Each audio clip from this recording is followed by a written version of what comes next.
Hi guys and welcome back to the channel Deepak Yadav Education. Welcome to the Daily Hindu News and Editorial Analysis of 6th of December 2024. तो guys आज है तारीख 6 दिसंबर 2024 और है Friday. देखेंगे आज के द हिंदू कंप्लीट न्यूज़पेपर को एनालाइज करेंगे। बट लेक्चर में आगे बढ़ने से पहले अगर आपको इस लेक्चर का पीडीएफ चाहिए तो क्या करना है, सबसे पहले डाउनलोड करना है टेलीग्राम, देन उसके बाद जाके सर्च बॉक्स में टाइप करना Deepak Yadav education UPSC. As you can see guys आपको ये वाला चैनल मिल जाएगा, इस पर क्लिक करना और जाकर इस चैनल को ज्वाइन कर लेना। ज्वाइन करने से फ़ायदा क्या होगा, यहाँ पर आपको डेली बेसिस पे लेक्चर का पीडीएफ मिल जाता है, डेली करंट अफेयर के वीडियो का पीडीएफ मिल जाता है और डेली बेसिस पे बहुत सारे डिजिटल नोट्स मिल जाते हैं। नाउ बढ़ते हैं आगे बढ़ने से पहले हमेशा की तरह हम लोग अपने लेक्चर को एक मैप के इक्वेशन के साथ स्टार्ट करेंगे। तो आज आप सभी को मैप में जाकर देखना है अलेप्पो सिटी को कहाँ पर है एग्जैक्टली लोकेटेड, इसको अच्छे से मैप में देखना। देन उसके बाद आकर नीचे कॉमेंट सेक्शन में टाइप करना, जिससे कि आप लोग इसको लंबे समय तक याद रख पाओगे। तो चलिए शुभारंभ करते हैं और चलते हैं सबसे पहले थंबनेल वाले इंपॉर्टेंट आर्टिकल की तरफ। तो दोस्तों ऐसे आप लोगों ने बहुत सारे न्यूज़ आर्टिकल देख लिए होंगे, आप में से सोच रहे होंगे सर ये कैसा सा थंबनेल लगा दिया है। अगर आप लोगों ने आज का द हिंदू न्यूज़पेपर देखा है तो फ्रंट पेज पर पेज नंबर 1 पे ही आपको यह आर्टिकल मिल जाएगा। अभी रिसेंटली आपको पता है जुलाई के महीने में, इसी साल की बात कर रहा हूँ, ऐसा एक और केस निकल कर आया था। ये टॉपिक हमारे डिजास्टर मैनेजमेंट के पॉइंट ऑफ व्यू से इंपॉर्टेंट होने वाला है। मामला यह है कि जो रिसेंटली पुष्पा 2 मूवी रिलीज हुई है, उस मूवी का जब यहाँ पे प्रीमियर हुआ तो उस प्रीमियर के दौरान एक भगदड़ मच गई और उस भगदड़ के दौरान बताया जा रहा है एक महिला की जान जा चुकी है और उसकी वजह से अल्लू अर्जुन जो एक मेन कैरेक्टर हैं इस पुष्पा 2 मूवी के अंदर में, उनको बुक कर लिया गया है पुलिस के थ्रू। अब आर्टिकल में देखेंगे तो मेंशन किया जा रहा है हैदराबाद पुलिस ने एक केस भी रजिस्टर कर दिया है तेलुगु एक्टर अल्लू अर्जुन के अगेंस्ट में। और केवल एक्टर के अगेंस्ट में ही नहीं, जो वहाँ पे पर्सनल सिक्योरिटी स्टाफ थे, वहाँ का पूरा जो मैनेजमेंट था। कहाँ के मैनेजमेंट की हम बात कर रहे हैं? हम बात कर रहे हैं हैदराबाद के एक थिएटर की, जिसमें बात हो रही है संध्या थिएटर के बारे में। तो संध्या थिएटर में वेडनेसडे यानी परसों की बात है, परसों रात में जो ये पुष्पा 2 मूवी है इसका प्रीमियर आता है। और जैसे यहाँ पर ये प्रीमियर आता है, वहाँ पे अल्लू अर्जुन भी प्रेजेंट होते हैं। रात में 9:30 बजे कम से कम यहाँ पर ये जो एक्टर हैं वो थिएटर में एंटर करते हैं। और जैसे ही थिएटर में एंटर करे, लोगों ने भी यहाँ पर उस थिएटर में घुसने की पूरी कोशिश की। लेकिन क्या होता है, अल्लू अर्जुन के जितने भी पर्सनल सिक्योरिटी स्टाफ हैं वो सब लोगों को यहाँ पे धक्का देने लगते हैं, जिसकी वजह से यहाँ पर एक कह सकते हैं स्टाम्पीड सा क्रिएट हो गया। स्टाम्पीड मतलब भगदड़ मच जाना। और उस भगदड़ मचने की वजह से एक महिला की जान जा चुकी है। पुलिस के अकॉर्डिंग बताया गया है कि वो जो महिला हैं उनकी उम्र है 35 ईयर। उनके पास में 13 साल का एक बेटा भी है और वो जो बेटा है वो बहुत ज़्यादा इंजर्ड हो चुका है। उस लड़के को हॉस्पिटल में रखा हुआ है 48 आवर के ऑब्जर्वेशन के अंदर में। तो आप लोगों के दिमाग में एक क्वेश्चन ये आएगा, ये तो स्टाम्पीड का केस है ना, तो इसमें यहाँ पे एक्टर को बुक क्यों किया गया? क्या यहाँ पे कोई ऐसा थोड़ी है कि वॉलंटरी इन्होंने हर्ट किया है, जानबूझ के यहाँ पर कोई ऐसा मामला हुआ है? ना ही यहाँ पे मर्डर का केस रख सकते। तो फिर हुआ क्या होगा, कैसे केस दर्ज किया गया है? तो दोस्तों यहाँ पे अर्जुन और साथ ही साथ में जो दूसरे और लोग जो बेसिकली यहाँ पे चार्ज करे गए इस केस में, उनके ऊपर में होमिसाइड का केस रखा गया है। अब ये होमिसाइड क्या होता है? अब एक तो होता है होमिसाइड, मानव हत्या। लेकिन अब मानव हत्या ऑब्वियस सी बात है, मर्डर का ही केस आ गया। लेकिन आप देखेंगे तो यहाँ पे एक वर्ड यूज़ किया गया है, कल्पेबल होमिसाइड। तो कल्पेबल होमिसाइड मतलब क्या होता है? जो गैर इरादतन हत्या करना। मतलब कोई ऐसा इरादा थोड़ी था, कोई जानबूझ के यहाँ पे हर्ट थोड़ी किया है। लेकिन क्या हुआ, एक भीड़ जमा हुई, भीड़ में डिसरप्शन हुआ, भगदड़ मच गई। भगदड़ मचने की वजह से यहाँ पर ये पूरा जो सीन है वो क्रिएट हो गया। फिर बताया जा रहा है यहाँ पर जो हैदराबाद सेंट्रल जोन डीएसपी हैं, जिनका नाम है आकांक्ष यादव, उनका कहना है कि जो थिएटर का मैनेजमेंट था, उन्होंने पहले इन्फॉर्मेशन हमको दी नहीं कि एक्टर आने वाले हैं। कम से कम हमें पता तो होना चाहिए था कि हाँ वो एक्टर आएंगे इस मूवी के प्रीमियर के दौरान। अब हमें पता नहीं थी इसके बारे में, और थिएटर वालों को तो ऑब्वियस ही बातें पता है। लेकिन पता होने के बावजूद भी उन्होंने इस प्रकार का मैनेजमेंट नहीं किया, क्योंकि ज़्यादातर स्टाम्पीड जो भी भगदड़ के केस होते हैं दोस्तों, आप यहाँ पे देखते हैं एंट्री और एग्जिट का एक बड़ा इशू क्रिएट होता है।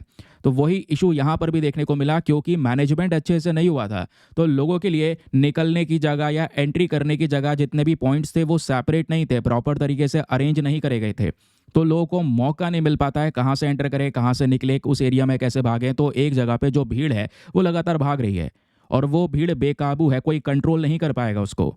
अब जो भी यहाँ पर दब गया उसके ऊपर से चढ़ के चले जाएंगे, चाहे किसी की डेथ हो जाए, चाहे कुछ हो जाए, किसी को कुछ नहीं पता चल रहा। हर कोई व्यक्ति अपनी जान बचाने में लगा हुआ है। वही केस होता है स्टाम्पीड का। आई होप आपको ये जो क्लैरिटी है स्टाम्पीड के बारे में वो मिल चुकी है, मामला क्या है करंट समय पर वो समझ में आ चुका है। लेकिन मैं आपको यही बता रहा था कि जो ये प्रॉब्लम ऑफ स्टाम्पीड है भारत के अंदर में, ये बड़ी समस्या है। ऐसे केसेस अक्सर निकल कर आते रहते हैं, ऐसा नहीं है कोई नया मामला है। बहुत केसेस आपको देखने को मिलेंगे। अभी 2024 का लेटेस्ट केस जुलाई का हाथरस वाला केस आप लोगों ने देखा होगा, जहाँ पे ये भयंकर स्टाम्पीड हुआ, 100 से ज़्यादा लोगों की जान चली गई थी उसी भगदड़ के दौरान। वो जो वीडियोज़ है वो काफ़ी ज़्यादा डिस्टर्बिंग वीडियोज़ हैं अगर आप लोग देख लोगे तो क्वेश्चन यहाँ पर यह है, ये समस्या इतनी ज़्यादा बड़ी है तो उसके लिए क्या कोई हम मैनेजमेंट नहीं करते? देखिए बहुत सारे मैनेजमेंट भी हैं, मैं आपको समझाता हूँ उसके बारे में। पहले ये जान लो अगर इसके ऊपर में कोई क्वेश्चन आता है, क्योंकि आज मैं इसी के ऊपर में आपके ओपिनियन पूछने वाला हूँ और लास्ट में एक मेंस का क्वेश्चन देने वाला हूँ इस आर्टिकल के। स्टाम्पीड क्या होता है समझ गए कि भाई यहाँ पे जो भीड़ है, जो मूवमेंट ऑफ क्राउड है वो डिसरप्ट हो जाना पूरी तरह से। अब जिसकी वजह से भीड़ बेकाबू हो गई है, उसमें इंजरीज हो सकती हैं, किसी की जान जा सकती है, किसी को कुछ नहीं पता चलने वाला। जब वो भीड़ हटेगी तभी पता चलेगा। समझ रहे हैं? अब स्टाम्पीड के पीछे के कारण बहुत सारे हो सकते हैं।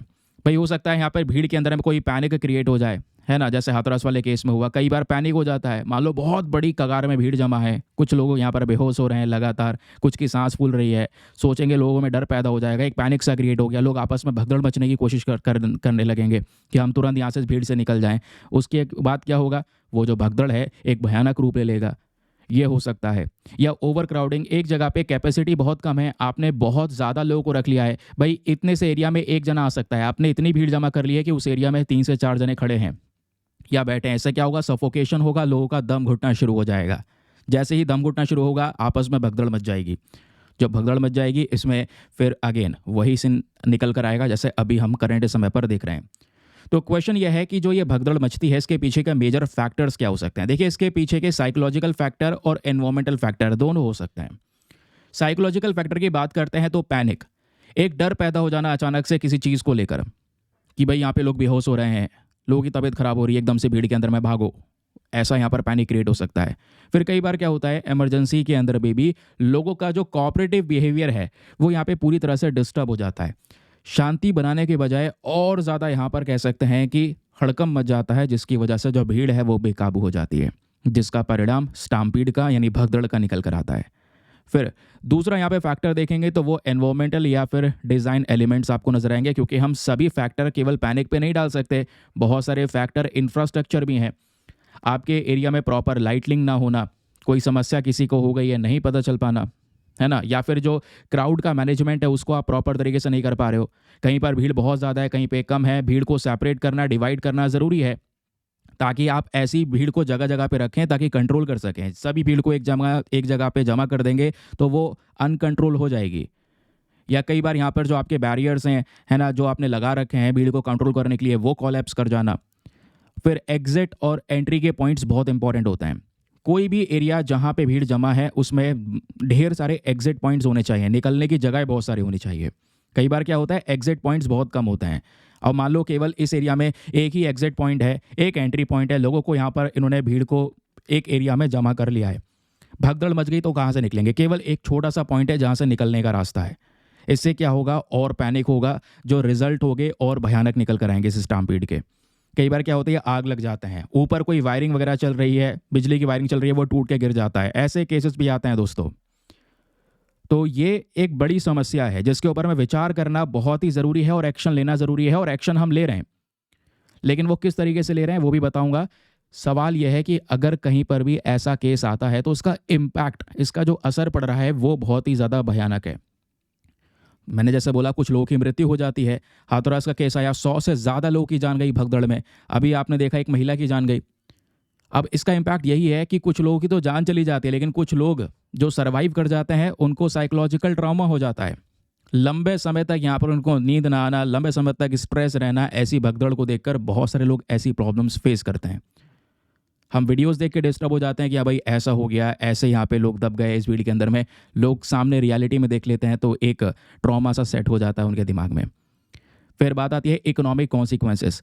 इस स्टाम्पीड की वजह से और बुरे असर पड़ सकते हैं। मान लो एक ही व्यक्ति है पूरे परिवार को चलाने वाला, वो किसी पर्टिकुलर क्राउड में इन्वॉल्व था, गया था, है ना, कहीं पर किसी चीज़ में पार्टिसिपेट करने के लिए, कोई भगदड़ का केस आया, उस व्यक्ति की डेथ हो गई, अब उसका परिवार कौन देखेगा? समझ रहे हैं? तो इकोनॉमिक कॉन्सिक्वेंसेस भी बहुत सारे होते हैं। इतना ही नहीं, एक इंसान इंजर्ड भी बहुत ज़्यादा हो जाता है। जैसे अभी हम देख पा रहे हैं, एक बच्चा बहुत ज़्यादा इंजर्ड हो गया है इस वाले केस में। तो इससे medical expenses, compensation, legal cost, है ना? और उस इंजरी की वजह से उस व्यक्ति का इकोनॉमिकली प्रोडक्टिव ना होना, ये सारी समस्याएं हैं, इकोनॉमिक कॉन्सिक्वेंसेस भी यहाँ पे नज़र आते हैं। फिर मामला यहीं तक नहीं थमता है, इसका सोशल इम्पैक्ट भी है। लोगों का जो ट्रस्ट है इस प्रकार के इवेंट्स के ऊपर से वो हट जाएगा। लोग कभी ऐसे इवेंट में फिर कभी शामिल ही नहीं होंगे, है ना? सोशल अनरेस्ट होने लगेगा। एक कह सकते हैं कि जो मैनेजमेंट होना चाहिए था, उस मैनेजमेंट ना होने की वजह से फिर क्या होगा, लोगों का जो ट्रस्ट है, आपने जो पूरा विश्वास है वो खो दिया, जिसका असर पड़ेगा दोस्तों यहाँ पर एक इंफ्रास्ट्रक्चर के ऊपर भी। क्या होता है, कई बार ये स्टाम्पीड हो जाता है, भगदड़ मच जाती है, तो इससे फिजिकल इंफ्रास्ट्रक्चर को बड़ा डैमेज पहुँचता है। बैरियर्स, बिल्डिंग, ये सब चीज़ें यहाँ पर बहुत ज़्यादा डैमेज होती हैं, जिसकी वजह से रिपेयर करने में बहुत सारा पैसा जाता है। तो यहाँ पर भी अगेन इकोनॉमिकली एक और बहुत बड़ा लॉस हम लोग यहाँ पर देख पाते हैं।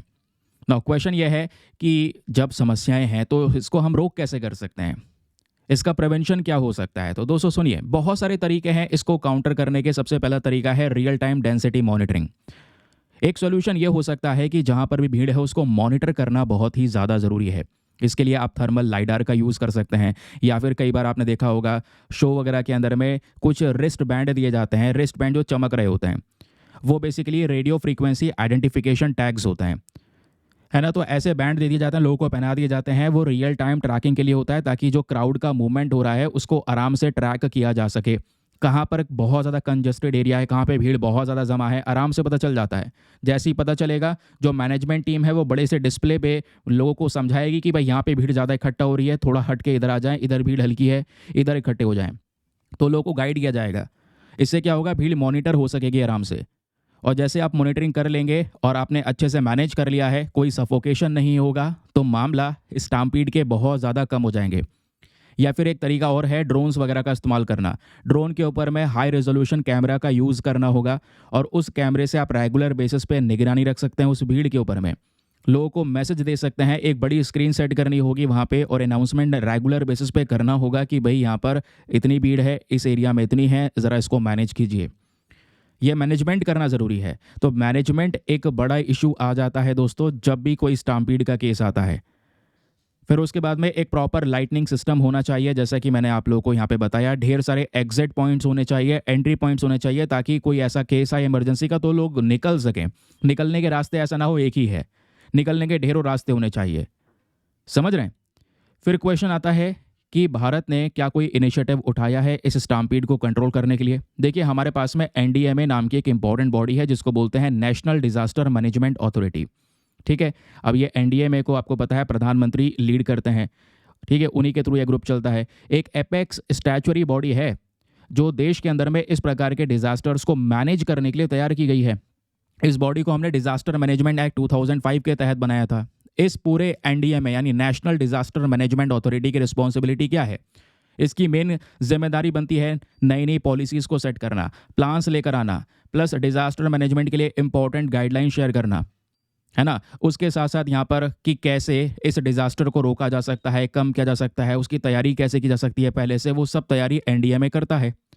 तो एनडीएमए ने पहले ही ऑलरेडी बहुत सारे इनिशिएटिव्स चला रखे हैं कि भाई ये सब तरीके हो सकते हैं, इससे हम स्टाम्पीड को काउंटर कर सकते हैं। जैसे आपको ट्रैफिक एंड क्राउड मैनेजमेंट करना होगा, उन्होंने एडवाइस किया है कि भाई ट्रैफिक को रेगुलेट करना है, क्योंकि स्टाम्पीड कहीं पे भी हो सकता है, ऐसा थोड़ी है कहीं पे क्राउड जमा है वहीं पे ही होगा। समझ रहे हैं? सिक्योरिटी मेजर्स लगाने बहुत ज़्यादा ज़रूरी हैं, सीसीटीवी के थ्रू सर्विलांस करना ज़रूरी है, पुलिस का प्रेजेंस होना बहुत ही ज़्यादा ज़रूरी है। ठीक है, फिर उसके अलावा मेडिकल प्रिपेयर्डनेस, एम्बुलेंस वगैरह वहाँ पे तैयार रखना, जहाँ पे भीड़ बहुत ज़्यादा जमा है वो सब रखना ज़रूरी है, ताकि कोई इंजर्ड भी हो किसी केस में, हम यही चाहेंगे ऐसा ना हो, लेकिन कोई इंजर्ड भी हो तो उसको तुरंत हॉस्पिटल ले जाके उसकी जान बचाई जा सके। क्राउड सेफ्टी टिप्स बहुत ज़्यादा ज़रूरी हैं। जब भी लोगों की एंट्री हो रही है या लोगों का एग्जिट होता है, तो हम उनको बता सकें कि भाई यहाँ पे जब आप भीड़ में इकट्ठे होंगे तो शांत रहें, किसी प्रकार का ऐसी कोई भगदड़ मचेगी या कुछ ऐसा होगा, आपको शांत रहना है। ऐसी इन्फॉर्मेशन हर एक व्यक्ति को देनी होगी जब वो एंट्री कर रहा होगा। इससे क्या होगा, उसके दिमाग में ये बात रहेगी कि हाँ, मुझे स्टार्टिंग पॉइंट पर ये बोला गया था। तो अगर कोई पैनिक भी क्रिएट होता है तो लोग अपने आप को थोड़ा शांत बना के रखेंगे। तो ये भी एक इंपॉर्टेंट स्टेप है जिससे ये स्टाम्पीड काउंटर किया जा सकता है। फिर फायर सेफ्टी का इशू है, कई बार जो इलेक्ट्रिकल वायरिंग वगैरह होती है हमें ध्यान रखना होगा, उस इलेक्ट्रिकल वायरिंग को उस समय पर पूरी तरह से मॉनिटर करना होगा, कोई दिक्कत ना हो, भीड़ जमा होने से पहले उसको चेक कर लिया जाए। कई बार वही वायर टूट जाते हैं, पब्लिक पे गिर जाते हैं, है ना, जिसकी वजह से भगदड़ मच जाती है।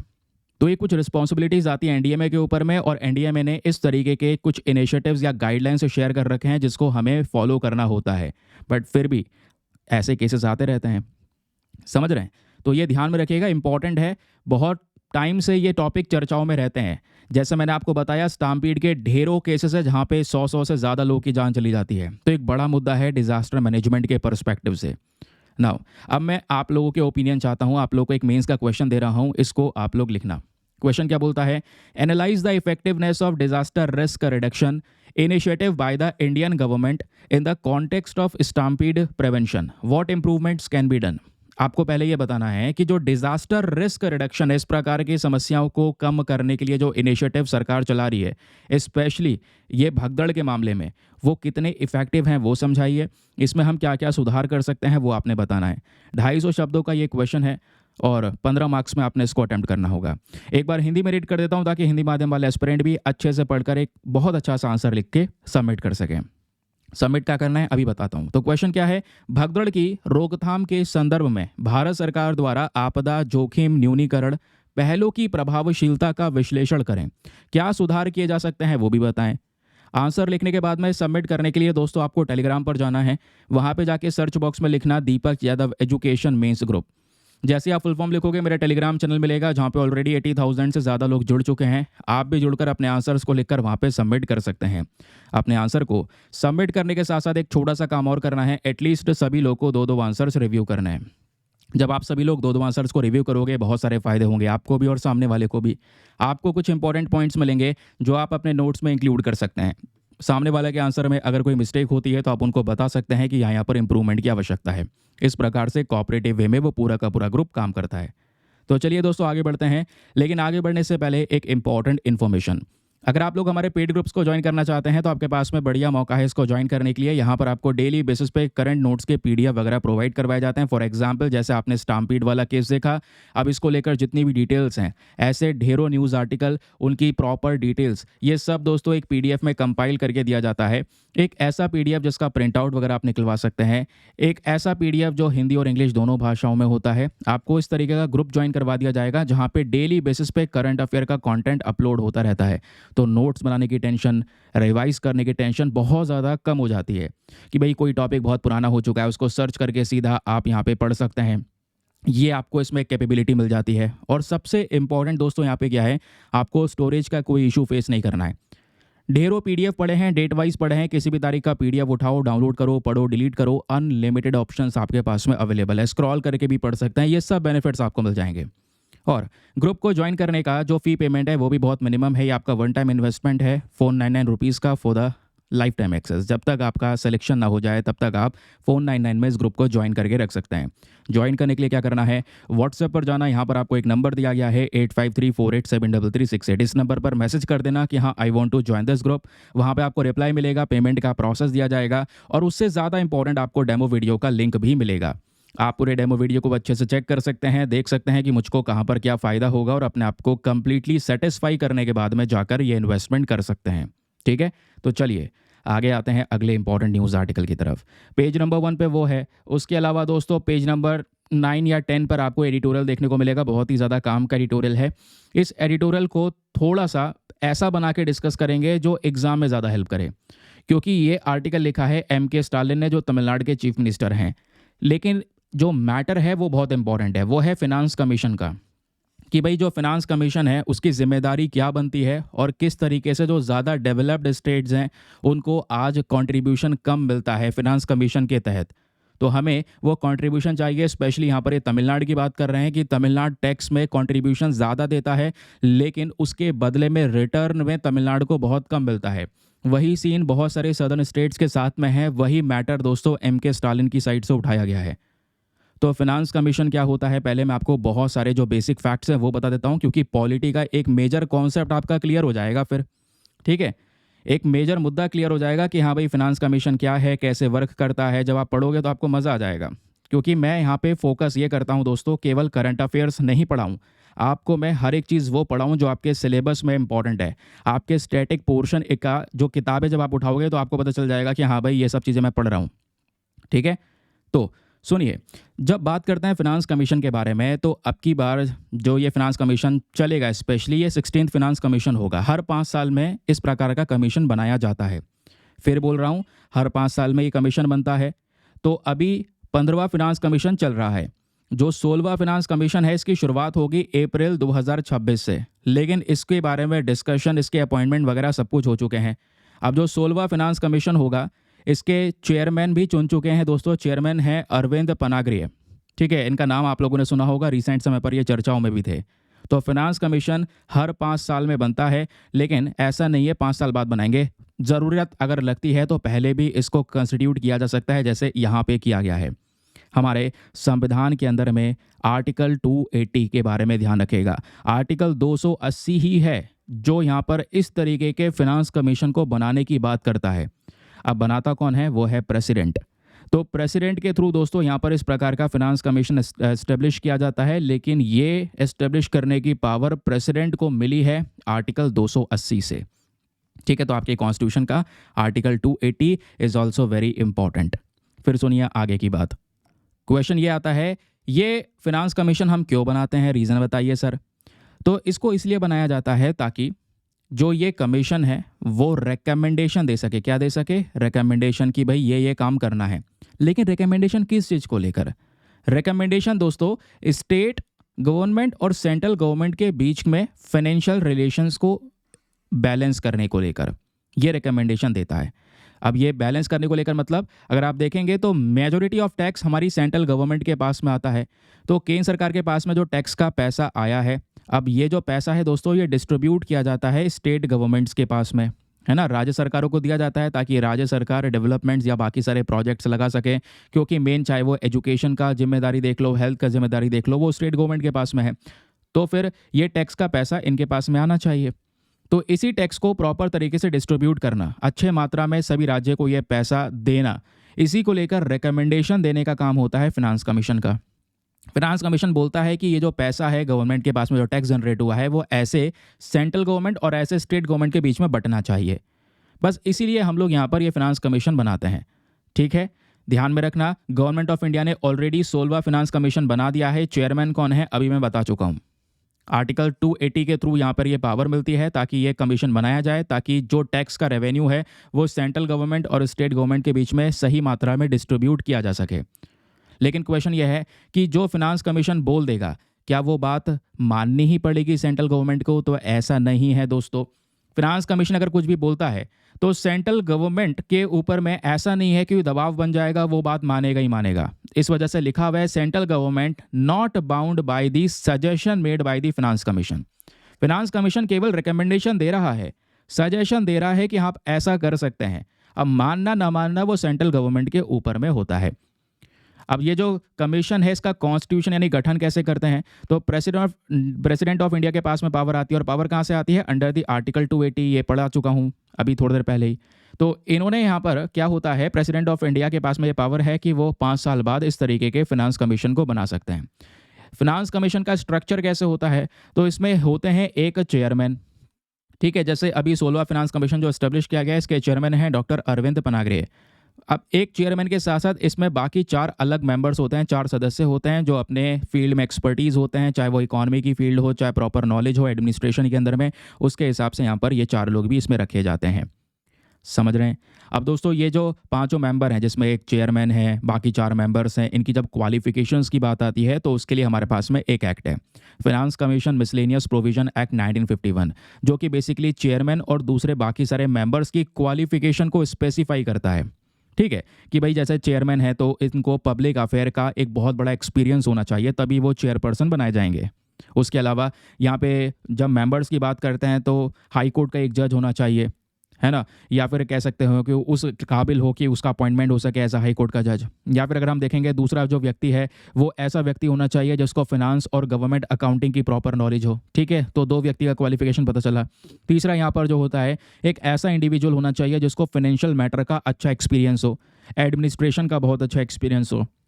और फिर उसके बाद में जो चौथा मेंबर होता है ये वो व्यक्ति होता है जिसके पास में इकोनॉमिक्स की बहुत अच्छी नॉलेज हो। तो ये सब मिलके दोस्तों पूरा स्ट्रक्चर तैयार करते हैं फिनांस कमीशन का। तो ये 5 मेंबर होते हैं, 4 मेंबर एंड 1 चेयरपर्सन। ठीक है, आगे आते हैं। अब ये 16वें फाइनेंस कमीशन की बात हो गई। अब फाइनेंस कमीशन का जो ये पैसा है दोस्तों वो डिस्ट्रीब्यूट होता है 2 तरीके से। एक होता है वर्टिकल डिवोल्यूशन और एक होता है हॉरिजॉन्टल डिवोल्यूशन। डिवोल्यूशन मतलब वही पैसे को डिस्ट्रीब्यूट करना। जो टैक्स जनरेट हुआ है सेंट्रल गवर्नमेंट के पास में, वो टैक्स को प्रॉपर तरीके से बांटना। कुछ अमाउंट सेंट्रल गवर्नमेंट के पास में रहेगा और कुछ अमाउंट स्टेट गवर्नमेंट को भी दिया जाएगा। तो वर्टिकल डिवोल्यूशन की जब बात होती है तो सेंट्रल गवर्नमेंट क्या करता है, अपना जो नेट टैक्स रेवेन्यू है उसको यहाँ पर बांट देता है स्टेट गवर्नमेंट के अंदर में। इसी प्रकार से दोस्तों हॉरिजॉन्टल रेवेन्यू होता है, जहाँ पे अगर आप देखेंगे कि जो स्टेट का शेयर होता है उसको वेरियस स्टेट्स में बांटा जाता है। कहने का मतलब है अगर आप इस पैसे का डिस्ट्रीब्यूशन देखेंगे तो पैसे के डिस्ट्रीब्यूशन करने में एक यूनिक तरीका है। वो तरीका क्या है सुनिएगा। जब ये स्टेट्स में बांटते हैं हॉरिजॉन्टल डिवोल्यूशन के तहत, तो हम स्टेट को लेकर कोई चीज़ देखते हैं कि भाई उस स्टेट में पॉपुलेशन डेंसिटी क्या है, ठीक है, वहाँ की आबादी क्या है। तो पॉपुलेशन के आधार पे भी यहाँ पर ये टैक्स बांटा जाता है। जहाँ पे पॉपुलेशन कम है तो वहाँ पे कम रेवेन्यू दिया जाएगा, यानी सेंट्रल गवर्नमेंट कम पैसा देगी उन्हें। जहाँ पे आबादी ज़्यादा है तो वहाँ पे ज़्यादा आबादी की वजह से ज़्यादा टैक्स मिलेगा उस राज्य सरकार को, ज़्यादा पैसा मिलेगा, ज़्यादा रेवेन्यू मिलेगा। तो यही बात यहाँ पर M.K. स्टालिन साहब ने इस पर्टिकुलर एडिटोरियल में उठाई है। ये बोलते हैं ये चीज़ यहाँ पे गलत है। जो हॉरिजॉन्टल डिवोल्यूशन का कॉन्सेप्ट है ना, ये कहीं ना कहीं यहाँ पे कुछ डेवलप्ड स्टेट्स को ज़्यादा फ़ायदा नहीं पहुँचा रहा है। फॉर एग्जाम्पल अगर हम बात करेंगे तमिलनाडु की, तो ये बोलते हैं तमिलनाडु टैक्स तो बहुत सारा देता है, टैक्स में कंट्रीब्यूशन देता है सेंट्रल गवर्नमेंट को, यानी सेंट्रल गवर्नमेंट के पास में जो पैसा आ रहा है उसमें से बहुत सारा पैसा तमिलनाडु प्रोवाइड करवा रहा है। ठीक है, अब जब इस पैसे के बांटने की बारी आती है तो बांटने में आप देखते हैं कि कौन से स्टेट के पास में कितनी पॉपुलेशन है। तो तमिलनाडु की पॉपुलेशन तो कम हो रही है। रिसेंटली पता होगा M.K. स्टालिन साहब ने स्टेटमेंट दिया था कि भाई यहाँ पे पॉपुलेशन बढ़ाओ, है ना। अभी बहुत सारे लोग के स्टेटमेंट चल रहे हैं कि पॉपुलेशन वहाँ की साउथ इंडिया की बहुत कम है, ज़्यादा डेवलप्ड हैं, ज़्यादा कंट्रीब्यूशन दे रहे हैं टैक्स में, तो ज़्यादा पैसा इन्होंने सेंट्रल गवर्नमेंट को दिया। लेकिन जब पैसा लेने की बारी आई, जो टैक्स डिस्ट्रीब्यूट होता है, तो उस मामले में पॉपुलेशन कम होने की वजह से तमिलनाडु को कम शेयर मिलता है। फिर उसके बाद अगर हम नदर्न स्टेट्स की बात करेंगे, चाहे वो बिहार हो, यूपी हो, यहाँ पे पॉपुलेशन ज़्यादा है तो वो पैसा यहाँ पर बिहार यूपी में ज़्यादा आ जाता है। तो M.K. स्टालिन साहब यही बोलते हैं कि हमारा कंट्रीब्यूशन ज़्यादा है और हमारा पैसा लेस डेवलप्ड स्टेट्स में चला जाता है, और ये सब हो रहा है पॉपुलेशन के आधार पे या इस हॉरिजॉन्टल डिवोल्यूशन के बेसिस पे। यही चीज़ गलत है। अब हॉरिजॉन्टल डिवोल्यूशन तो आई होप आप समझ गए होंगे कि भाई यहाँ पर एक स्टेट में पॉपुलेशन क्या है, वहाँ का फर्टिलिटी रेट क्या है, इनकम लेवल क्या है, जोग्राफिकल सिनेरियो क्या है, उसके हिसाब से ये पैसा डिस्ट्रीब्यूट कर दिया जाता है। समझ रहे हैं। इसी वजह से बहुत सारी जो समस्याएं हैं वो शुरू हो जाती हैं। ठीक है, यहाँ पे कई बार बोला जाता है फिनांस कमीशन को लेकर ढेर सारे क्रिटिसिज्म शुरू हो जाते हैं। नाउ अब ये क्रिटिसिज्म होते क्या क्या हैं, चलिए सुनते हैं इसके बारे में। क्रिटिसिज्म पहला यही है कि भाई आपने कमीशन बना दिया, रिकमेंडेशन देने के लिए बहुत अच्छी चीज़ है, लेकिन यहाँ पे राइटर बोलते हैं कि वो एडवाइजरी जो नेचर है ना उसका, वो ज़्यादा गलत है। क्योंकि आपने कमीशन बना दिया और कमीशन का मेन काम क्या है, केवल रिकमेंडेशन देना। और दूसरी बात, रिकमेंडेशन अगर उसने अच्छा दिया भी है तो सेंट्रल गवर्नमेंट माने या ना माने वो सेंट्रल गवर्नमेंट के ऊपर डिपेंड करता है। तो ये किस बात का रिकमेंडेशन हो गया। सेंट्रल गवर्नमेंट यहाँ पर थोड़ा बहुत चेंज करके फिर भी अपने फेवर में ही डिसीजन ले सकती है, क्योंकि अभी मैंने आपको पढ़ाया कि central government is not bound by the suggestion made by the finance commission. तो जो भी सजेशन आएगा वो माने ना माने वो उनके ऊपर डिपेंड करता है। ये पहली समस्या है, तो भाई इसमें सुधार होना चाहिए। फिर दूसरी चीज़ अगर आप देखेंगे तो स्कोप बहुत ज़्यादा कम हो जाता है। अगर वो कोई डिसीजन दे भी रहे हैं तो अगर आप देखेंगे कि किस तरीके से स्ट्रक्चर जो डिफाइन किया गया है, जो हॉरिजॉन्टल डिवोल्यूशन है जिसकी मैं भी बात कर रहा था, उसमें क्या समस्याएं हैं, वो यहाँ पर M.K. स्टालिन साहब बोलते हैं कि भाई ये जो रीडिस्ट्रीब्यूशन पॉलिसी है इस हॉरिजॉन्टल डिवोल्यूशन में ये गलत है। जितना हम कंट्रीब्यूशन दे रहे हैं उसके रिटर्न में हमको नहीं मिल पा रहा है, जिसकी वजह से हमारे यहाँ पे इंफ्रास्ट्रक्चर डेवलपमेंट नहीं हो पाएगा। हम बहुत सारे चैलेंजेस को फेस करेंगे, क्योंकि तमिलनाडु में ऑलरेडी अर्बनाइजेशन बढ़ चुका है और बताया जा रहा है आने वाले समय पर आधे से ज़्यादा आबादी उनकी शहरीकरण की तरफ बढ़ चुकी होगी, शहर में रह रही होगी, जिसकी वजह से बहुत सारा पैसा चाहिए होगा इंफ्रास्ट्रक्चर डेवलपमेंट के लिए। तो ये बोलते हैं वो पैसा हमारे पास में कैसे आएगा। समझ रहे हैं। फिर क्या होता है, इसी फाइनेंशियल डिस्ट्रीब्यूशन जो हो रहा है पैसे का, इसको लेकर स्टेट और सेंटर के बीच में कई बार झड़प हो जाती है, यानी कि कोई डिसरप्शंस कॉन्फ्लिक्ट्स हो जाते हैं। जैसे स्टेट गवर्नमेंट ज़्यादा पैसों की डिमांड कर रहे हैं, जैसे अभी यहाँ पे तमिलनाडु डिमांड कर रहा है, वैसे यहाँ पर केरला डिमांड करता है कि भाई यहाँ पर जो रेवेन्यू है वो हम जब आपको ज़्यादा दे रहे हैं तो प्लीज़ हमको ज़्यादा बढ़ा के दीजिए। फिर कई बार यहाँ पे बोला जा रहा है कि भाई इसकी वजह से विवाद इतना ज़्यादा इंक्रीज हो जाता है कि भाई बहुत सारे स्टेट्स, फॉर एग्जांपल कर्नाटका है, तमिलनाडु है, वो यहाँ पे इंटरनेशनल लेवल पर भी इस मैटर को उठा रहे हैं कि भाई जो पुअरर स्टेट्स हैं, है ना, उनको ज़्यादा पैसा मिल जाता है, उनका टैक्स कंट्रीब्यूशन कम है, बट हमको यहाँ पर कम पैसा मिल रहा है। तो फिर फिनांस कमीशन जो बनाया गया है स्पेशली वो किस बात का है, क्योंकि फिनांस कमीशन का मेन पर्पज़ है सही तरीके से पैसा डिस्ट्रीब्यूट करना। तो इसमें जो दो कॉन्सेप्ट है ना, वर्टिकल और हॉरिजॉन्टल वाला, ये हॉरिजॉन्टल डिवोल्यूशन में सुधार की ज़रूरत है ना, कि लेस डेवलप्ड स्टेट्स को ज़्यादा प्रोवाइड करवाना, ये यहाँ पर थोड़ा सा सुधार की ज़रूरत है। ये बात एम.के. स्टालिन साहब की साइड से मेंशन की जाती है। आई होप आपको जो क्लैरिटी है रिगार्डिंग फिनांस कमीशन वो मिल चुकी है कि मैटर है क्या एग्जैक्टली। ठीक है, बाकी दोस्तों एक दो फैक्ट और हैं, ज़रा इसको याद रखिएगा कि इस प्रकार का जो फिनांस कमीशन है क्या होता है, कैसे वर्क करता है, ये तो समझ में आ गया।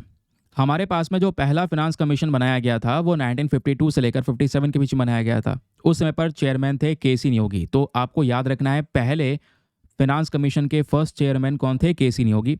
करंट समय पर कौन है उनका नाम ध्यान में रखना है। सेकंड फिनांस कमीशन जो यहाँ पर बना बाकी नेक्स्ट 5 ईयर्स के लिए, उसके चेयरमैन थे के. संथनम।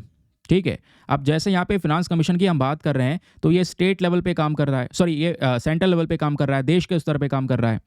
उसी प्रकार से दोस्तों स्टेट के फिनांस कमीशंस भी होते हैं जो स्टेट के राज्य स्तर पे काम करते हैं। जैसे आप ये देख पा रहे हैं कि भाई नेशनल वाला जो फिनांस कमीशन है इसको हमारे प्रेसिडेंट बनाते हैं, 4 मेंबर्स को अपॉइंट करते हैं, सॉरी 5 मेंबर्स को अपॉइंट करते हैं, जिसमें से एक चेयरमैन होता है प्लस 4 और मेंबर्स होते हैं। अलग अलग क्वालिफिकेशन के बेसिस पे यहाँ पर उनको रखा जाता है। फिर उसके बाद में ध्यान में रखिएगा ये जो मेंबर्स हैं इनका वापस से रीअपॉइंटमेंट भी हो सकता है। ये बात मैंने बताया नहीं था बट इसमें लिखा हुआ है, याद रखिएगा। इनका रीअपॉइंटमेंट हो सकता है वापस से, अगर चाहे तो इनका टेन्योर खत्म होने के बाद में इनको वापस से इस जगह पे तैनात किया जा सकता है, या ये पावर या पोस्ट वापस से दी जा सकती है। तो ये बात हो गई फिनांस कमीशन की। ऐसे ही राज्य के स्तर पे स्टेट फिनांस कमीशन बनाया जाता है। अब जैसे यहाँ पे आपको पता है सेंट्रल गवर्नमेंट पे हमारे प्रेसिडेंट होते हैं, स्टेट गवर्नमेंट में वही दर्जा गवर्नर को दिया जाता है। तो ऑब्वियस सी बात है स्टेट फिनांस कमीशन बनाने की जो ताकत है वो किसके पास में है, गवर्नर के पास में है। फिर आप कहोगे कि भाई जो सेंट्रल फिनांस कमीशन है उसमें आर्टिकल 280 के तहत प्रेसिडेंट को पावर दी जाती है। हाँ, तो यहाँ पर भी ऐसा ही है, गवर्नर स्टेट फिनांस कमीशन बनाएगा, ये बात आर्टिकल 243 में मेंशन की गई है। तो इनको इस वाले आर्टिकल के तहत यहाँ पे पावर मिल जाती है। अब स्टेट फिनांस कमीशन का क्या पावर होता है कि जो भी पंचायत म्यूनिसिपैलिटीज़ हैं उनको पैसा डिस्ट्रीब्यूट करना। अब ये वाला जो फिनांस कमीशन है ये पैसा स्टेट गवर्नमेंट को देता है। स्टेट वाला फिनांस कमीशन का मेन पावर है कि वो जो पैसा निचले जितनी भी लोकल बॉडीज़ हैं या लोकल गवर्नमेंट है, पंचायत म्यूनिसिपैलिटीज़, वहाँ पर डिस्ट्रीब्यूट करना। तो दोनों के बीच का डिफरेंस याद रखिएगा, काम सिमिलर है, आर्टिकल के अंदर में थोड़ा डिफरेंस है, बाकी आप ये याद रख पाएंगे। इतना मैंने बेसिक तरीके से आपको समझा दिया है। चलिए आगे आते हैं। फिर अगला न्यूज़ आर्टिकल बेसिकली एक और एडिटोरियल है। अब दोस्तों ये जो एडिटोरियल है राजीव भाटिया साहब ने लिखा है। इस एडिटोरियल में बात करते हैं रिसेंटली पीएम मोदी की जो 3 कंट्रीज़ के अंदर में विजिट हुई है उसके बारे में। अब आप कहोगे सर ये थोड़ा सा सुना सुना लग रहा है, कल ही डिस्कस किया था। हाँ, कल वाला न्यूज़पेपर देखोगे तो कल हमने ये एडिटोरियल डिस्कस किया था कि भारत का जो स्ट्रैटेजिक फोकस है वेस्ट अफ्रीका पे वो किस प्रकार से है। लेकिन इस एडिटोरियल में केवल और केवल नाइजीरिया के ऊपर ही स्पेशल फोकस किया गया था। नाइजीरिया जो वेस्ट अफ्रीका के अंदर में प्रेजेंट है, ये याद है आपको, है ना। लेकिन आज दोस्तों ये जो राइटर हैं ये बात करते हैं नाइजीरिया के साथ साथ ब्राज़ील के बारे में भी और गुयाना के बारे में भी। ये कहते हैं कि तीनों के तीनों कंट्रीज आज भारत के लिए इंपॉर्टेंट हैं और पीएम मोदी ने जिस तरीके से यहाँ पर इन कंट्रीज़ को आज के समय पर वैल्यू दी है और इन कंट्रीज़ ने बहुत बड़ा इनविटेशन यहाँ पर कह सकते हैं कि मतलब इनवाइट किया था पीएम मोदी को, अच्छा वेलकम किया है, भव्य वेलकम किया है, वो सब चीज़ें दर्शाता है भारत की पावर को कि आज करंट समय पर इंडिया किस तरीके से ऐसा डेवलपिंग पावर दिखाई पड़ रहा है। क्योंकि ये कंट्रीज़ देखेंगे तो ग्लोबल साउथ में ज़्यादातर प्रेजेंट है, ग्लोबल साउथ की आवाज़ भारत बन चुका है, जैसे आप यहाँ पर देख पाओगे। तो वो राइटर यहाँ पे डिस्कस करते हैं।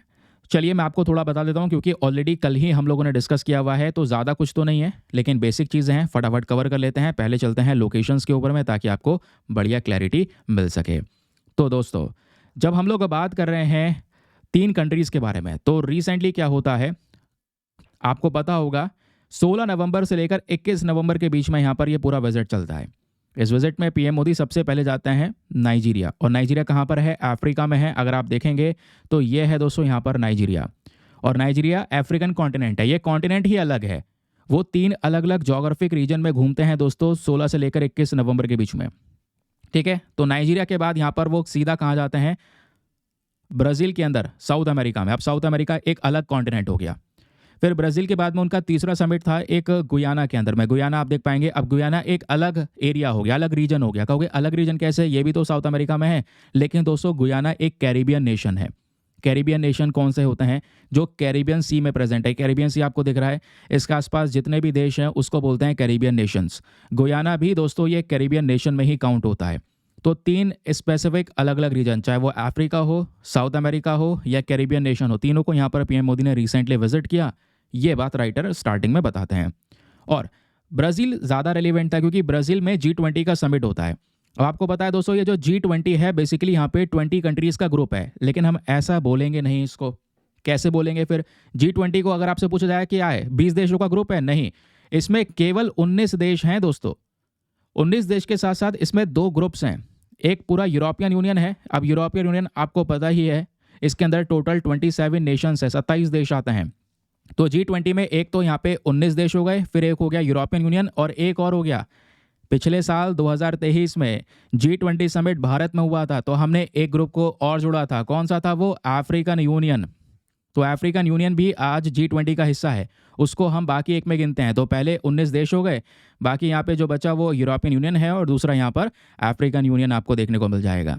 क्या मुझे आप बता सकते हैं अफ्रीकन यूनियन में कितने देश हैं? ज़रा नीचे कॉमेंट सेक्शन में बताइए, इंतज़ार करते रहें। चलिए, अब क्या होता है, इस समिट को भी अटेंड करते हैं वो, फिर जाते हैं गुयाना। पहली समिट रही नाइजीरिया, और नाइजीरिया इंपॉर्टेंट भी है। नाइजीरिया की कैपिटल है अबूजा। अब ये एक ऐसी जगह है दोस्तों जो पिछले कुछ समय पर ज़्यादा डेवलप हुई है। वेस्ट अफ्रीका के अंदर में नाइजीरिया का एक इंटरनेशनल रेलिवेंस बढ़ा है, क्योंकि नाइजीरिया को हमने रिसेंटली G20 समिट जो हुआ था लास्ट ईयर, वहाँ पे इनवाइट किया था। फिर उसके अलावा दोस्तों यहाँ पर इकोवस एक ग्रुप है जिसका नाम है economic community of west African states. Africa के बड़े बड़े ग्रुप्स हैं जिसको नाइजीरिया लीड करता है। नाइजीरिया के पास में चेयरमैनशिप है। तो अफ्रीका के वेस्टर्न रीजन में नाइजीरिया का एक दबदबा है। तो भारत के साथ में लीडरशिप होना इसकी ज़रूरी भी है, और ऐसा यहाँ पे नाइजीरिया ने प्रूव भी किया।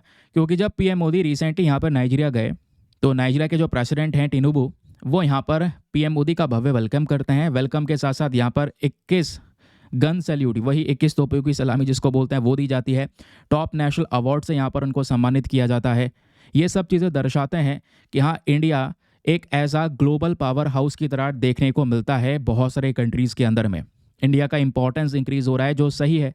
फिर उसके बाद अगर आप देखेंगे, नाइजीरिया ऐसा देश भी है जिसको भारत से बहुत सारे बेनिफिट्स मिलते हैं। मिलियंस ऑफ डॉलर्स का सपोर्ट इंडिया इसको ऑलरेडी प्रोवाइड करवा चुका है।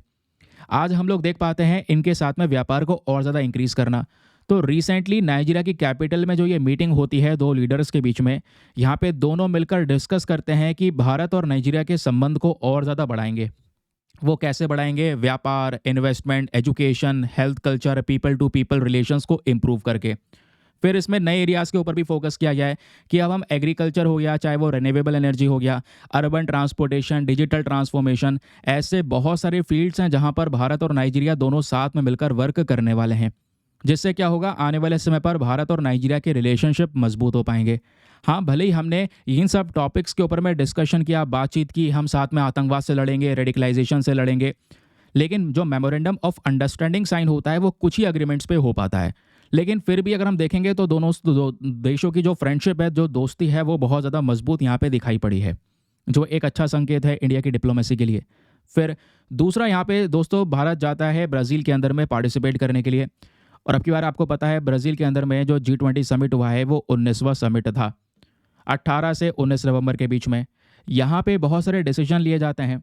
भारत ने पिछले साल G20 समिट जहाँ पे छोड़ी थी वहीं से शुरू होती है इस ब्राज़ील के अंदर में। ब्राज़ील ने बहुत अच्छे स्टेप्स उठाए, अच्छी प्रेसिडेंसी दिखाई है, जहाँ पे इन्होंने सोशल इंक्लूजन की बात की है, सस्टेनेबल डेवलपमेंट पे कैसे फोकस कर सकते हैं, ग्लोबल गवर्नेंस के ऊपर बातचीत की है। और सबसे मेन मुद्दा दोस्तों अब की बार G20 समिट में क्या निकल कर आया है, वो है global alliance against hunger and poverty. भूखमरी और गरीबी के अगेंस्ट में जो यहाँ पर अलायंस बनाया गया है, ये एक यूनिक इनिशिएटिव था, जो ब्राज़ील का एक अच्छा इनिशिएटिव बताया गया कि भाई दुनिया भर के अंदर में आज भी बहुत सारे लोग ऐसे हैं जिनको पॉवर्टी से बहुत ज़्यादा समस्याएं फेस करने को मिल रही हैं, वो भुखमरी से गुजर रहे हैं। तो उनके लिए हमें फ़ंड इकट्ठा करना होगा, एक फ़ंड बनाना होगा, एक अलायंस, एक ग्रुप बनाना होगा जो उनके बेटरमेंट के लिए वर्क करेगा। समझ रहे हैं? लेकिन फिर यहाँ पे बोला गया G20 समिट में ये एक सबसे अच्छा स्टेप था, लेकिन दूसरी तरफ कुछ ऐसे ग्रुप्स हैं जिसके ऊपर में कोई डिस्कशन ही नहीं हुआ। क्लाइमेट फिनांस के ऊपर कोई बातचीत नहीं हुई। हम दूसरी तरफ क्लाइमेट फिनांस की बात कर रहे हैं कि भाई ये डेवलप्ड कंट्रीज़ हमको ज़्यादा पैसा प्रोवाइड करवाएं डेवलपिंग कंट्रीज़ को, ताकि ज़्यादा ग्रोथ हो सके। ऐसी कोई बातचीत ज़्यादा हुई नहीं। यूरोप और वेस्ट एशिया के अंदर में जो कॉन्फ्लिक्ट्स हुए हैं उसको लेकर कोई ज़्यादा डिस्कशंस यहाँ पर नहीं हो पाए हैं। थोड़े बहुत मुद्दे उठाए गए थे, ज़्यादा बातचीत नहीं हो पाई है। लेकिन ब्राज़ील के अंदर जो समिट हुआ, यहाँ पे बहुत सारे दुनिया भर के देशों को एक नया अवसर मिल गया बातचीत करने का, जो कि यहाँ पे उस अवसर का फ़ायदा उठा। जैसे पीएम मोदी बहुत सारे लीडर्स के साथ में मिलते हैं, यूएसए के जो बाइडन के साथ में, यूरोप या ग्लोबल साउथ कंट्रीज़ के लीडर्स जो हैं वो पीएम मोदी के साथ में बहुत सारे डिस्कशंस करते हैं, बातचीत करते हैं। इंडियन एक्सटर्नल अफेयर मिनिस्टर की बातचीत जो है वो चाइनीज़ कह सकते हैं एक काउंटर पार्ट है जिनका नाम है वांग ही, उनके साथ में डिस्कशन होता है, जहाँ पे भारत चाइना अपने रिलेशंस को डेवलप करने की बात करते हैं, जिसका असर करंट समय पर बॉर्डर्स पर नज़र आ रहा है। फ्रंट पेज पर आपने आर्टिकल देखा होगा आज। ठीक है, तो ये हुआ ब्राज़ील की बात। यहाँ पर भी इंडिया का एक इंपॉर्टेंट रोल हुआ। फिर दोस्तों तीसरा है यहाँ पर गुयाना। गुयाना देश में भारत जो है वो एंट्री करता है बाद में, जब ये G20 समिट खत्म हो गया। और गुयाना बहुत इंपॉर्टेंट देश है, कैरिबियन रीजन के अंदर में काउंट किया जाता है। और सबसे इंपॉर्टेंट बात यह है कि गुयाना में जितनी आबादी है उसकी 40% पॉपुलेशन इंडियन ओरिजिन से बिलोंग करती है। भारत की आबादी है दोस्तों वो, जिससे यहाँ पर क्या होता है, इंडिया गुयाना के जो रिलेशंस है और ज़्यादा डेवलप होते हैं। दूसरी तरफ गुयाना एनर्जी रिसोर्सेज के मामले में एक रेलिवेंट कंट्री है, इनके पास में ऑयल वगैरह भी बहुत सारा प्रेजेंट है। तो हम दोनों देशों ने मिलकर बहुत सारे डिसीजन एक साथ लिए हैं कि गुयाना और इंडिया दोनों मिलकर अपना कॉपरेशन, चाहे वो energy, defence, urban development, digital collaboration, education, food security, ऐसे 10 मेमोरेंडम ऑफ अंडरस्टैंडिंग्स को साइन किया गया है, जो दर्शाता है कि आने वाले समय पर इंडिया और गुयाना के रिलेशंस और मजबूत होंगे। इंडिया और कैरिबियन कम्युनिटी के रिलेशंस मजबूत होंगे क्योंकि गुयाना कैरिबियन नेशन है। समझ रहे हैं? ये क्लियर हो गया। फिर उसके बाद अगर आप देखेंगे तो गुयाना की साइड से और पीएम मोदी की साइड से 7 इंपॉर्टेंट पॉइंट्स के ऊपर बातचीत हुई है, जिसमें हमने फोकस किया है कि गुयाना और हम मिलकर जो कॉपरेशन है उसको मजबूत करेंगे। उसके अलावा एग्रीकल्चर सेक्टर, फूड सिक्योरिटी या renewable energy, climate change, innovation, technology, trade, cricket, culture, ocean economy, medicine, health, इन सब सेक्टर्स पे आपस में एक दूसरे को सपोर्ट करेंगे, है ना। गुयाना हमारे लिए प्रायोरिटी रहेगा, हम गुयाना के लिए प्रायोरिटी रहेंगे। तो अगर हम इन सब का एक एनालिसिस निकालें तो ऑल ओवर ये जो विजिट रहा पीएम मोदी का तीनों कंट्रीज़ में, वो इंडिया के लिए बेस्ट रहा। ठीक है, इंडिया की इमेज यहाँ पे हमको दिखाई पड़ी है किस तरीके से एज अ पावरफुल नेशन के तौर पर उभर रहा है। बट करंट समय पर हमें इसको और ज़्यादा इम्प्रूव करना होगा और ज़्यादा रिलेशंस एस्टेब्लिश करने होंगे इंटरनेशनल लेवल पर। समझ गए? बाकी दोस्तों एक एडिटोरियल हम डिस्कस कर ही चुके थे कल, की मामला क्या था। चलिए आते हैं पेज नंबर 16 के ऊपर। एक और आर्टिकल मिल जाएगा जो GS paper number 2 international relations के पॉइंट ऑफ व्यू से इंपॉर्टेंट होने वाला है। यहाँ पे अगर आप देखेंगे तो वैसे तो हम इस आर्टिकल को पहले भी डिस्कस कर चुके हैं। तो भूटान और इंडिया दोनों ने मिलकर एक प्रोजेक्ट डिस्कस किया है, गेलेफू। गेलेफू के साथ साथ जो हाइडल पावर प्लान है दोस्तों, उसको भी डिस्कस किया गया है। हुआ एक्चुअली में क्या है, ज़रा ये सुनिए।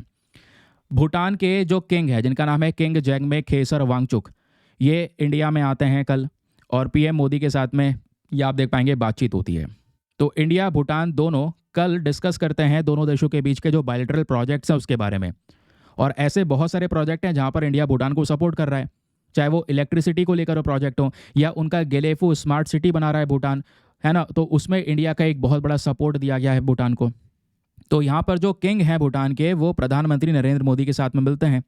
मिलने के बाद में कोलैबोरेशंस को लेकर डिस्कशन होता है, हाइड्रो पावर प्लान्स को लेकर बातचीत होती है।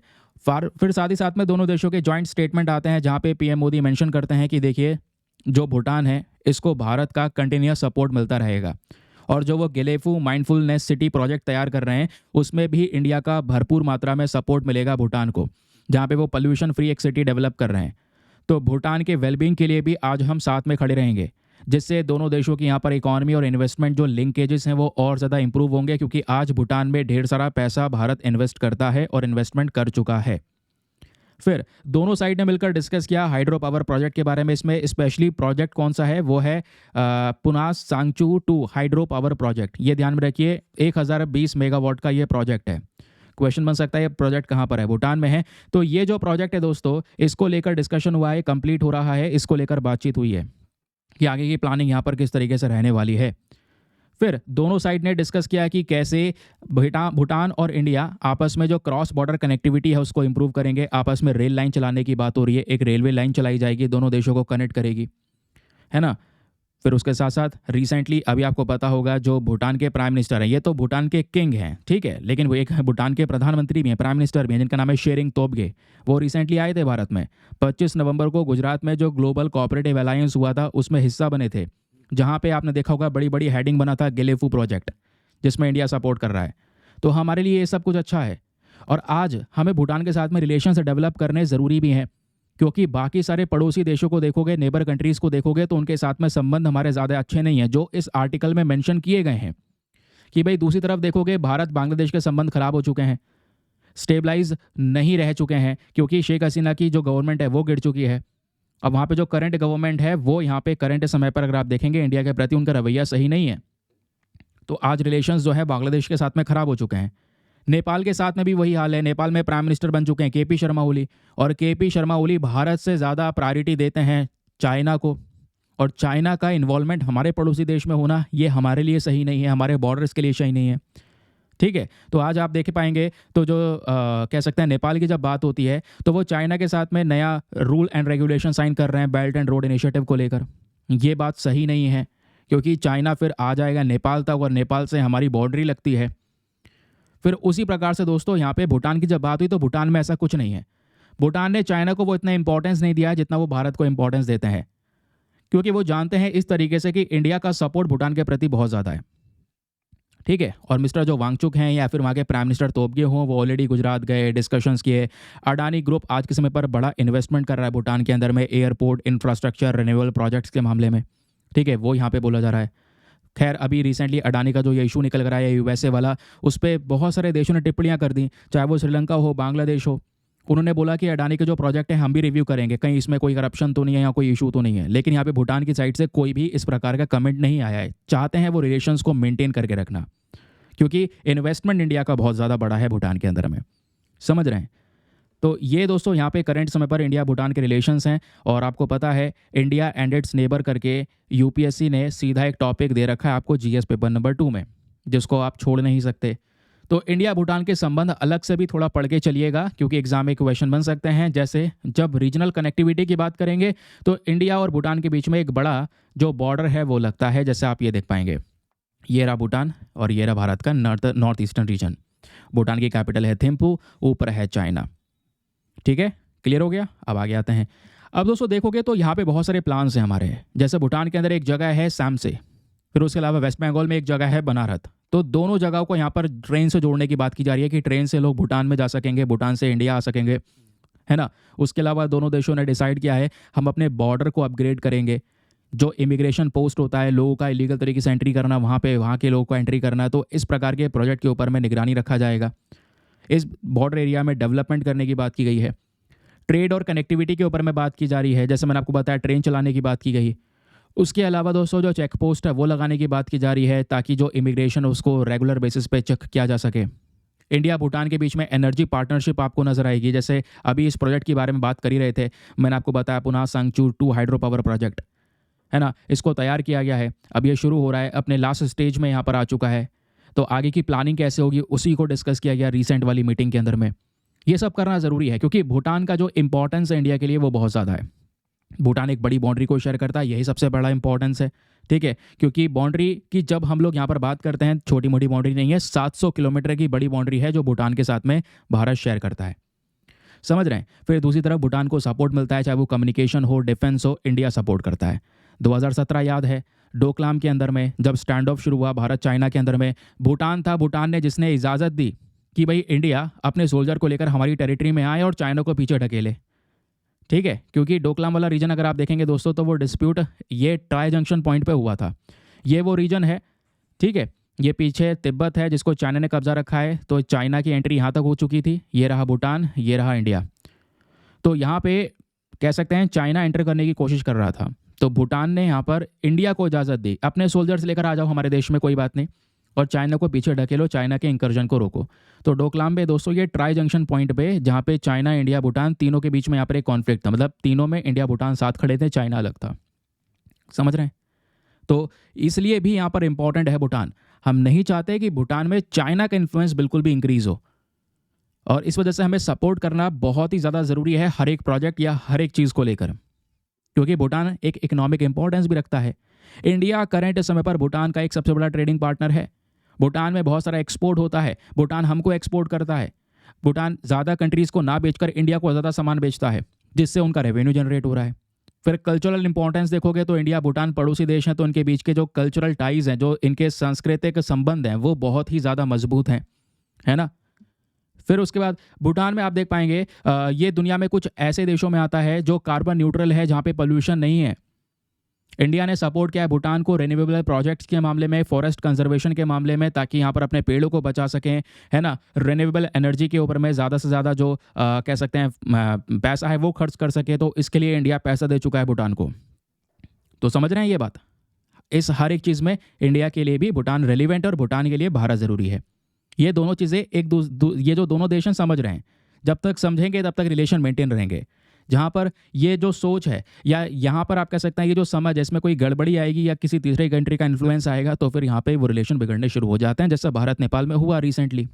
समझ रहे हैं। नहीं तो फिर एक समय पर इंडिया नेपाल के रिलेशन भी ऐसे ही हुआ करते थे। करंट समय पर आप देख पाएंगे तो थोड़े थोड़े रिलेशंस इम्पैक्ट पड़ रहे हैं। तो भूटान के बारे में फैक्ट्स क्या हैं।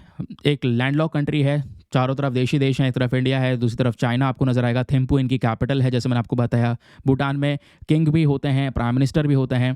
तो भूटान वैसे 2008 में एक डेमोक्रेसी बनता है। पहले डेमोक्रेटिक इलेक्शंस 2008 में ही हुए भूटान के अंदर में, है ना।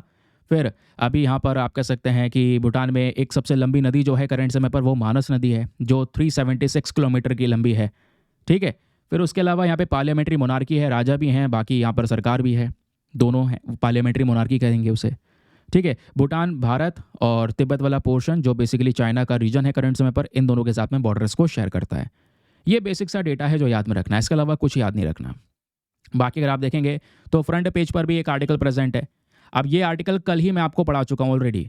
सबसे पहला आर्टिकल मैंने प्रोबा 3 मिशन ही कल पढ़ाया था। तो प्रोबा 3 मिशन, जैसे मैंने बोला था, आज लॉन्च होने वाला है। तो इसरो ने सक्सेसफुली ये काम कर दिया है। PSLV C59 2 सैटेलाइट लेकर निकल चुका है सतीश धवन स्पेस सेंटर से, और इन्होंने अपना सक्सेसफुली इस पूरे प्रोजेक्ट को अंजाम दिया है। तो प्रोबा 3 मिशन क्या है, जहाँ पे 2 सैटेलाइट के माध्यम से जो हमारा सन है, जो हमारा सूर्य है, उसके कोरोना की स्टडी करना, कोरोना जो उसकी आउटर एटमॉस्फेयर है स्पेशली, उसकी स्टडी करना। तो वही चीज़ इस आर्टिकल में एक्सप्लेन की जा रही है। That's it.